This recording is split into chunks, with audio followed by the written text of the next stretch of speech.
savait qu'il avait la blague facile, mais pas forcément qu'il disposait de tout un catalogue de châteaux, dans son patrimoine immobilier. Malheureusement, criblé de dettes, Yves Lecoq a dû se séparer de l'un d'entre eux. La crise sanitaire est compliquée à gérer pour tout le monde, et notamment pour tous les membres du secteur artistique. Yves Lecoq, par exemple, accumule les dettes depuis des mois. Son départ de la chaîne Canal+ en 2018 ne l'a pas aidé.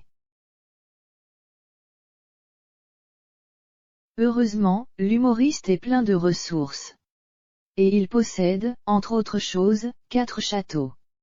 C'est pourquoi, pour combler les trous de son compte en banque, l'homme de 75 ans a décidé de se séparer de l'une de ses propriétés. Selon les informations du magazine Closer, c'est le château de Villiers-le-Bacle, situé dans l'Essonne, qui va changer de propriétaire.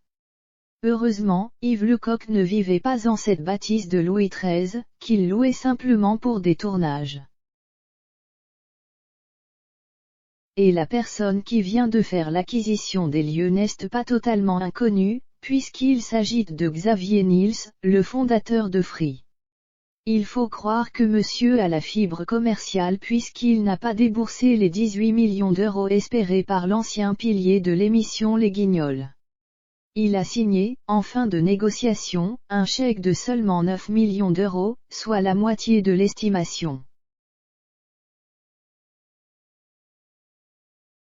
Je suis endetté par mes châteaux. Ce n'est pas la première fois que Yves Lecoq se retrouve le bec dans l'eau sur le marché de l'immobilier.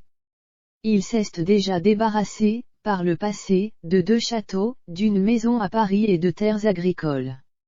Car l'humoriste a une passion folle pour les propriétés historiques et il a décidé, très tôt, d'investir dans la pierre.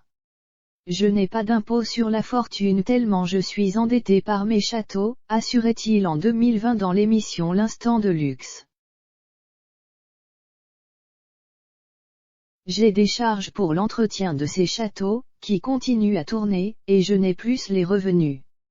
Donc il faut le temps de vendre des choses pour pouvoir rembourser tout ça. Je n'ai pas d'argent de côté, pas d'assurance vie. Je n'ai rien. J'ai tout mis là-dedans.